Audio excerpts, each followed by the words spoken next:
Flavien. Ouh, Flavien. Eh oh, réveille-toi. Ah, oui, oui, je me réveille, je me réveille. Qu'est-ce qui se passe? Pourquoi tu t'es endormi? Qu'est-ce qui se passe? Pourquoi je me suis... pourquoi?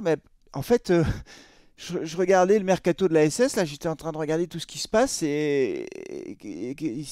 comme il se passe rien, en fait, j'ai dû m'endormir. En fait, j'ai dû m'endormir devant le mercato de la S Saint-Etienne. Salut à tous les amis, bienvenue sur Carton Rouge TV, le journal des transferts numéro 4. C'est parti les amis, ça y est, on redémarre, un nouveau journal des transferts, déjà le quatrième, le temps passe vite, on est début juillet, la reprise du championnat approche, la reprise de l'entraînement, c'est tout bientôt. J'en parle pas aujourd'hui parce que je ferai une vidéo spéciale pour la reprise de la saison pour les joueurs de la S Saint-Etienne. Mais en tout cas, le temps passe les amis, et le mercato de la S Saint-Etienne, lui, c'est... Il se passe rien. Et donc on s'endort. Enfin moi je m'endors, je sais pas vous, mais moi je m'endors. Alors on va quand même dire 2-3 trucs, hein, parce qu'il y a quand même 2-3 trucs à dire malgré tout.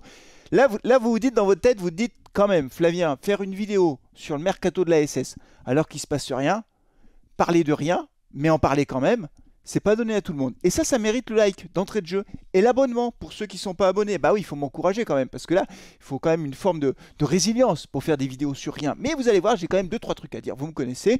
Et puis au-delà de la S Saint-Etienne, vous connaissez le principe de ce JT.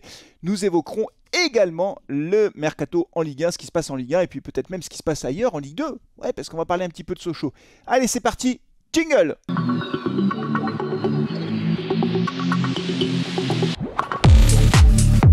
Allez, c'est parti, du côté du mercato de la S Saint-Etienne, il se passe plein de trucs les amis, on n'arrête pas, ça va, ça vient, des signatures, des contrats, des joueurs qui nous font rêver. On se dit, ça y est, on est en train de préparer une saison exceptionnelle, et ben non. Rien de tout ça pour le moment, la reprise de l'entraînement approche, il se passe rien, rien. Si, il se passe des trucs plutôt du côté des départs d'ailleurs, les départs de Masson, le départ de Masson est confirmé, on apprend... également ces jours-ci que Jimmy Giraudon va être certainement libéré de son contrat pour aller signer ailleurs. Il est indésirable, Giraudon, le défenseur stéphanois qui était sorti du 11 de départ alors qu'il était titulaire en début de saison, et il a été complètement mis sur le banc de touche sur la deuxième partie de saison, là où ça allait mieux, et donc du coup il est devenu indésirable, Jimmy Giraudon. Ce qui est plus inquiétant, c'est que Michael Nadé, lui aussi, devrait partir, j'en ai déjà parlé, mais visiblement il pourrait avoir des touches du côté de Lorient, et puis aussi Seydou Sow, vous le savez, qui a une valeur marchande et qui partira sans aucun doute si un club fait une proposition financière pour la S Saint-Etienne. Et tout ça, mis bout à bout, les amis, me fait dire que si tout ce beau monde s'en va, il faudra recruter, parce qu'on ne peut pas démarrer avec simplement Petro, Briançon et Apia. C'est pas possible, il nous faut plus de joueurs. Sinon, on va avoir des problèmes. Vous le savez, il faut des remplaçants, on a des blessés, on a des suspendus. Donc, il faut avoir un banc de touche qui tient la route. Et vraiment, si on n'a pas des recrues dans le secteur défensif et que tout ce bon monde s'en va, franchement, je pense qu'on aura un problème. A noter aussi que parmi les départs, on attend toujours celui de Nils Nkunku qui partira. Il est sous contrat avec la S Saint-Etienne, vous le savez, on a levé l'option d'achat. Il est en train de jouer avec les espoirs, mais Nkunku partira, c'est une certitude. Je vous le dis, comme je vous l'avais dit, pour Crasso, je ne vois pas Nkunku rester à la S Saint-Etienne, ce n'est qu'une question de temps. Il aura voilà, encore 2 mois pour signer ailleurs, donc ça se fera. Pourquoi je parle de temps? Parce que quand un joueur est sous contrat, il a un peu plus de temps qu'un joueur qui est en fin de contrat. Les joueurs en fin de contrat, leur contrat se termine au 30 juin de chaque année. C'est le cas par exemple de Kader Bamba, qui n'est plus salarié de la S Saint-Etienne depuis le 30 juin. Donc Kader Bamba n'est plus dans l'effectif stéphanois. C'est également le cas d'un joueur vraiment qui laissera une empreinte au sein du club. Je pense que là, on est d'accord. C'est Pavlovic. Pavlovic, heureusement qu'il est arrivé au mercato. Pavlovic nous a fait des matchs exceptionnels. Il n'a pas joué une minute avec la Saint-Etienne, Pavlovic. Son contrat se termine le 30 juin. C'est une bonne nouvelle. Mais ce que je veux dire par là, c'est que les joueurs qui arrivent en fin de contrat, prenez l'exemple de Crasso. Crasso a signé à l'Étoile Rouge de Belgrade, vous le savez, mais Crasso était joueur de la Saint-Etienne jusqu'au 30 juin 2023. Donc jusqu'au 30 juin, il touchait son salaire de la Saint-Etienne.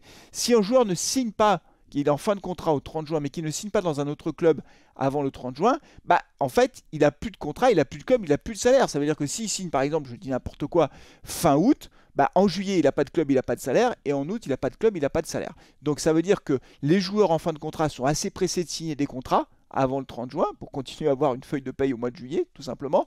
Alors que les joueurs qui sont sous contrat comme Nielsen Nkunku, il n'y a pas le feu pour signer, ils prennent le temps pour bien négocier et aussi parce que ils ont un club qui est propriétaire du joueur et le club lui aussi il a son mot à dire parce qu'il est sous contrat. Donc voilà, donc ça c'est pour vous donner un peu le truc, sachant que évidemment le fait qu'on ait tous ces départs, c'est quand même un peu inquiétant parce que du côté des arrivées on n'a pas grand chose, on n'a même rien. Ah si, on a Karim Cissé qui a signé son premier contrat pro, 18 ans, milieu de terrain offensif, visiblement prometteur, je ne l'ai jamais vu jouer donc je ne vais pas porter de jugement. Donc c'est bien d'avoir des jeunes qui intègrent l'effectif professionnel, c'est une très bonne nouvelle. On a même envie de les voir jouer de temps en temps avec les pros, faire une entrée sur le terrain en fin de match, etc. Mais c'est pas avec les jeunes qu'on va jouer la montée en Ligue 1, ce qui est, je vous le rappelle, notre objectif pour la saison prochaine. Donc on veut monter en Ligue 1, donc on veut un mercato digne de ce nom. Et pour le moment, c'est plutôt l'inquiétude qui domine, en tout cas chez moi, je ne sais pas chez vous, au-delà du sommeil de ce mercato qui nous endort, il nous endort et il nous inquiète, sachant qu'on a toujours le chantier de l'attaque. Vous savez, Charbonnier-Wadji, c'est très bien, mais ce n'est pas suffisant. Avec le départ de Bamba et de Crasso, il va falloir recruter sérieusement. Alors les amis, la relégation de Sochaux en national, la relégation administrative par la DNCG, qui est prononcée tout récemment, va libérer un certain nombre de joueurs du FC Sochaux et peut-être que la Saint-Etienne ira faire ses courses. Je dis quand même un mot sur Sochaux, ça m'attriste beaucoup cette décision parce que Sochaux est un club historique du foot français qui était propriétaire de Peugeot, ils avaient été vendus à des Chinois, puis maintenant c'est la Bérésina totale, enfin ces clubs qui sont rachetés par on sait pas qui, franchement c'est vraiment, c'est chaud quand même, hein. C'est très très chaud, enfin bon. Ouais, pensez pour les supporters sochaliens, je ne sais pas s'il y en a qui regardent cette vidéo, mais en tout cas, je pense à vous parce que c'est une bien triste histoire. Toujours dit-il qu'il y a un joueur qui pourrait intéresser potentiellement la Saint-Etienne, c'est Ibrahim Sissoko, 27 ans, attaquant, qui est arrivé de Niort et qui a résilié son contrat avec Sochaux, donc suite à cette décision, qui avait un contrat jusqu'à fin 2026, enfin juin 2026. La Saint-Etienne pourrait être intéressée par le profil de ce joueur qui a des stats intéressantes, 13 buts, 5 passes décisives en 35 matchs, donc autant dire que c'est un joueur qui a vraiment un bon profil Ligue 2. Quand il est arrivé à Sochaux, visiblement l'arrivée avait été un peu compliquée, de grosses attentes salariales, une prime à la signature de 400 ou 500 000 euros. Et quand je regarde un peu la réaction des joueurs, des supporters sochaliens, visiblement pas forcément un comportement incroyable.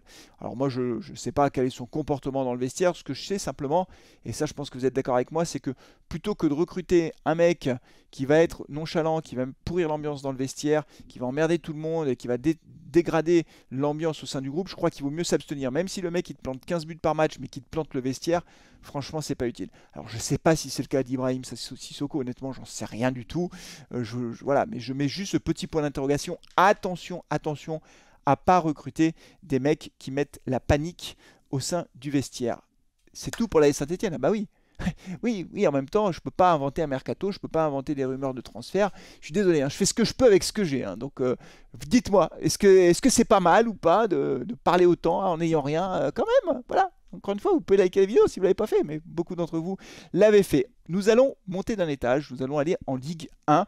Peut-être avec un mot d'abord sur le Paris Saint-Germain, avec le recrutement de Lucas Hernandez qui arrive pour 45 millions d'euros. Il a passé sa visite médicale, premier renfort important de ce mercato pour le Paris Saint-Germain qui n'a toujours pas d'entraîneur. C'est toujours Christophe Galtier qui est entraîneur. Christophe Galtier qui a été mis en garde à vue cette semaine dans l'affaire des messages à caractère raciste. Vous êtes au courant de cette affaire. Il a été entendu par le juge et il sera donc convoqué devant le tribunal pour répondre des accusations auxquelles il est confronté. Moi, je ne sais pas ce qui s'est passé. Je ne porte pas de jugement. Je n'en sais rien. Je pense que si le juge, s'il y a une garde à vue et s'il est renvoyé devant un tribunal, c'est qu'il y a des faits matériels concordants, peut-être des mails, j'en sais rien. En tout cas, c'est une affaire très embarrassante pour Christophe Galtier et qui du coup ne sera plus l'entraîneur du Paris Saint-Germain, mais pour l'instant ils ne se sont pas encore mis d'accord avec le Paris Saint-Germain pour résilier son contrat, mais ça va venir sans aucun doute. Voilà pour Paris Saint-Germain. Je vais mettre pour terminer cette vidéo un petit coup de zoom sur deux clubs de Ligue 1. Voilà, une fois n'est pas coutume, j'en parle pas souvent de ces clubs, on va parler de Strasbourg d'abord.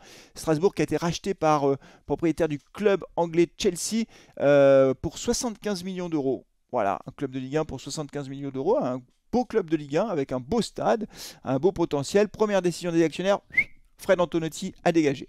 Eh oui, l'entraîneur qu'on connaît bien hein, du côté de Saint-Étienne a été limogé alors même qu'il avait rempli sa mission qui était de maintenir le club en Ligue 1. Hein, vous vous souvenez, il est arrivé en cours de saison, en fin de saison, et donc il avait parfaitement rempli sa mission, mais les nouveaux propriétaires ont préféré faire signer Patrick Vieira, l'entraîneur français Patrick Vieira, qui retrouve donc les bancs en Ligue 1 et qui aura quand même une grosse pression pour faire une bonne saison à Strasbourg. Enfin, deuxième club sur lequel je mets un petit coup de zoom, c'est le Rennes, tout simplement Rennes, parce que c'est un club qui progresse. Rennes qui, à mon avis, devrait faire encore une très bonne saison. D'abord, c'est un club qui est bien géré. Alors, c'est la propriété de Pinault, hein, de la famille Pinault, qui grand industriel français. Vous voyez, entre être propriétaire d'un chef d'entreprise français et être propriétaire d'un fonds de pension américain ou d'entrepreneurs chinois que personne ne connaît, Sochaux par exemple, franchement, c'est vraiment, ça n'a rien à voir, quoi. Vraiment,